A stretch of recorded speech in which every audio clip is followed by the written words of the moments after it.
ಇರೋರು ಬೇವು ಬೆಲ್ಲ ಎರಡನ್ನೂ ಕೂಡ ಸಮವಾಗಿ ನೋಡುವಂತವ್ರು ನೀವು. ಸೊ ಯುಗಾದಿ ಹಬ್ಬ, ಬೇವು ಬೆಲ್ಲ ಇದು ನಿಮ್ಮ ಲೈಫಲ್ಲಿ ಎಷ್ಟು ಇಂಪಾರ್ಟೆಂಟ್, ಎಷ್ಟು ವಿಶೇಷ, ಹೇಗೆ ನೋಡ್ತೀರಾ ಇದನ್ನ ನೀವು? ನೋವಿಲ್ಲದೆ ಈ ಪ್ರಪಂಚದಲ್ಲಿ ಏನು ಹುಟ್ಟೇ ಇಲ್ಲ. ಫಸ್ಟ್ ನೀನು ಹುಟ್ಟಿರೋದು ನೋವಿಂದನೇ, ನಾನು ಹುಟ್ಟಿರೋದು ನೋವಿಂದನೇ. ಡೆಲಿವರಿ ಪೇಯ್ನೇ ಬೆಸ್ಟ್ ಪೇಯ್ನ್, ಅದಕ್ಕಿಂತ ಬೆಸ್ಟ್ ಪೇಯ್ನ್ ಯಾವುದು ಇಲ್ಲವೇ ಇಲ್ಲ ಅಲ್ವಾ? ಒಂದು ತಾಯಿಗೆ ಗೊತ್ತು ಯಾವುದು ಡೆಲಿವರಿ ಪೇಯ್ನಿಂದ ನೋವು ಬೇಕಾ. ನಾನು ಯಾವಾಗ ಹೇಳ್ತೀನಿ, what is the best pain in this world ಅಂದರೆ the delivery pain of a women. ಅದೇ ಬೆಸ್ಟ್ ಪೇಯ್ನು. ಬೆಸ್ಟ್ ನಗು ಯಾವುದು ಅಂದರೆ ಆ ತಾಯಿ ಪಕ್ಕದಲ್ಲಿ ಆ ಮಗುನ ತೊಗೊಂಡು ಕೂಸ್ಕೊಟ್ಟಾಗ ಕಣ್ಣೀರು ಹಾಕ್ತಾ ಒಂದು ನಗು ಕೊಡ್ತಾಳಲ್ಲ, ಅದೇ ಬೆಸ್ಟ್ ನಗು ಅಂತ ಹೇಳ್ತೀನಿ ನಾನು ಯಾವಾಗಲೂ. ಯುಗಾದಿ ಅಂದರೆ ಅಷ್ಟೇ ರೀ, ಬರೀ ಯುಗಾದಿ ಒಂದು ದಿವಸ ಅಲ್ಲ, ಯುಗಾದಿ ಒಂದು ದಿವಸ ಅಲ್ಲ, ನೀವು ಚೆನ್ನಾಗಿರ್ಬೇಕಾದ್ರೆ ಬೇಕು ಜೀವನದಲ್ಲಿ. ನೋವು ಬೇಕು. ನೋವು ಬಂದು ಬರೋ ಸಂತೋಷ ಇದೆಯಲ್ಲ, ಆ ಸಂತೋಷ ಮೀರ್ಸೋಕ್ಕೆ ಬೇರೆ ಸಂತೋಷ ಯಾವುದೂ ಇಲ್ಲ. ಆದರೂ ಒಂದು ಸರಿ ನಿಮ್ಮನ್ನು ನೋಡೋಣ ಅಂತ ಅನ್ನಿಸ್ತು.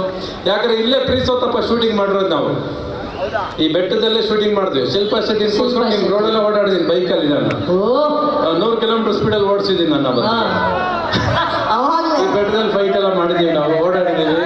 ಸೊ ಅದೆಲ್ಲ ಉಳಿಸ್ಕೊಂಡ್ ಬಂದಿರೋ ಈ ಜನನ್ನ ಎಲ್ಲೋ ಒಂದ್ರೆ ನಿಮ್ಮ ಮನೆಯಿಂದ ನನ್ನ ಮನೆಗೆ ₹1 ಅಟ್ಲೀಸ್ಟ್ ನನ್ನ ಕಿಸೆಗೆ ಬಿದ್ದಿರುತ್ತೆ. ನಿಮ್ಮನ್ನು ನಗ್ಸೋದಕ್ಕೆ, ನಿಮ್ಮನ್ನು ಅಣಿಸೋದಕ್ಕೆ, ನಿಮ್ಮನ್ನು ಎಂಟರ್ಟೈನ್ಮೆಂಟ್ ಮಾಡೋಕ್ಕೆ 60 ವರ್ಷದಿಂದ ಈಶ್ವರಿ ಪ್ರೊಫೆಷನ್ ದುಡ್ಕೊಂಡೇ ಬಂದಿದ್ದೆ ನಿಮಗೋಸ್ಕರ. ಸೊ ನಿಮ್ಮನ್ನು ನೋಡಿದ ಸಂತೋಷ, ನಿಜವಾಗ್ಲೂ ಮನಸ್ಫೂರ್ತಿಯಾಗಿ ಸಂತೋಷ.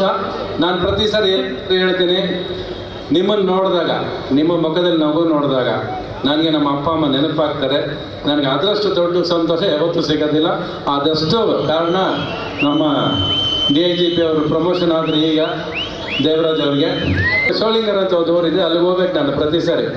ರಾತ್ರಿ ಅವಳು ಲವ್ ಮಾಡಕ್ಕೆ ಹೋಗ್ತಿದ್ದೆ ನಾನು. ಒಂದ್ಸರಿ 2 ಅವರ್ ಗಾಡಿ ಓಡಿಸ್ಕೊಂಡು ಬರ್ತಿದ್ದೆ ನಾನು.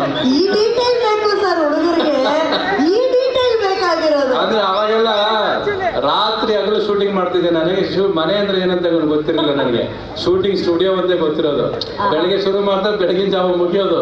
ಅವಾಗ ನಮ್ಮ ಅಪ್ಪ ಒಂದು ರಾತ್ರಿ ಯಾವತ್ತಾರು ಹೇಳಿ ಕಳ್ಸೋರು, ಹೋಗಿ ಹೆಂಡತಿ ನೋಡ್ಕೊಂಬ ಹೋಗೋ ಅನ್ನೋರು. ಅದಕ್ಕೆ ಹೋಗ್ತಿದ್ದೆ ನಾನು. ಬೆಳಗ್ಗೆ ರಾತ್ರಿ ಹೋಗೋದು, ಬೆಳಗಿನ ಜಾವ 6 ಗಂಟೆ ಮತ್ತೆ ಶೂಟಿಂಗ್ ವಾಪಸ್ ಬರ್ತಿದ್ದೆ. ಇದು ನನ್ನ ಜೀವನ. ಸರ್ ತುಂಬಾ ಖುಷಿ ಆಯ್ತು ಸರ್. ಎಲ್ಲರಿಗೂ ಯುಗಾದಿ ಹಬ್ಬದ ಶುಭಾಶಯಗಳು. ನನಗೆ ನಿಜ ಹೇಳ್ತೀನಿ ರೀ, ಎಲ್ರಿ ಅಲ್ಲೋರ್ಗೂ ಇದ್ರಲ್ರಿ ಜನ, ಒಂದ್ಸರಿ ಮೊಬೈಲ್ ಆನ್ ಮಾಡ್ರಿ ಎಲ್ಲರೂ ನೋಡೋಣ ಅದೆಷ್ಟು ಜನ ಇದ್ರೆ ನೋಡ್ಬಿಡ್ತೀನಿ ನಾನು ಕೂಡ ಅಲ್ಲಿವರೆಗೂ.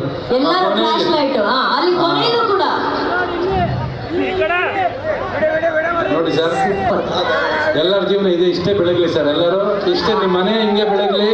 ಯುಗಾದಿ ಸಂತೋಷ ತರಲಿ ನಿಮ್ಮ ಮನೆಯಲ್ಲಿ. ಈ ಮೊಬೈಲ್ ಏನ್ ಗೊತ್ತಾ, ಇವತ್ತು ಆನ್ ಮಾಡಿದಿರ, ಮನೆ ಒಳಗೆ ಹೋಗ್ಬಿಟ್ಟು 8 ಗಂಟೆ ಮೇಲೆ ಆಫ್ ಮಾಡ್ಬಿಡ್ರಿ. ಇನ್ಮೇಲೆ ಆನೇ ಮಾಡಬೇಡ್ರಿ ನೀವ್ಯಾರು. ಇನ್ನೊಂದಷ್ಟು ಒಳ್ಳೆ ದಿವಸಗಳಿದೆ ನಿಮ್ಗೆ. ಇನ್ನೊಂದು 2 ವರ್ಷ ಆದ್ಮೇಲೆ ಸಾರಿ ಏನೋ ಮಾಡ್ತಾರೆ ಅನ್ಸುತ್ತೆ ಇವರು. ಆಮೇಲೆ ಇವರೊಂದು ಎಜುಕೇಶನ್ IPS IAS ಮಾಡಿ ಇನ್ಸ್ಟಿಟ್ಯೂಟ್ ಮಾಡಿ ಹೈಯೆಸ್ಟ್ ಸ್ಟೂಡೆಂಟ್ಸ್ ಪಾಸ್ ಆಗಿರೋದು IPS IAS ಅಂದ್ರು ಅಲ್ವಾ ಸರ್? ಅದು ಬರ್ಲಿ ಚಪ್ಪಾಳೆ. Congratulation sir. ಎಲ್ಲದಕ್ಕೂ ಕೈಗುಣ ಬೇಕ್ರಿ. ಕೈಗುಣ ಇದ್ರೆ ಯಾರು ಮನುಷ್ಯನಿಗೆ ದುಡ್ಡು ಕೊಡೋದು ಮುಖ್ಯ ಅಲ್ಲ, ವಿದ್ಯೆ ಕೊಡೋದು ಮುಖ್ಯ. ವಿದ್ಯೆ ಕೊಟ್ಟಿದ್ದೀರಲ್ಲ ಸರ್, ಅದಕ್ಕಿಂತ ದೊಡ್ಡ ಪುಣ್ಯ ಇನ್ನೇನು ಸರ್.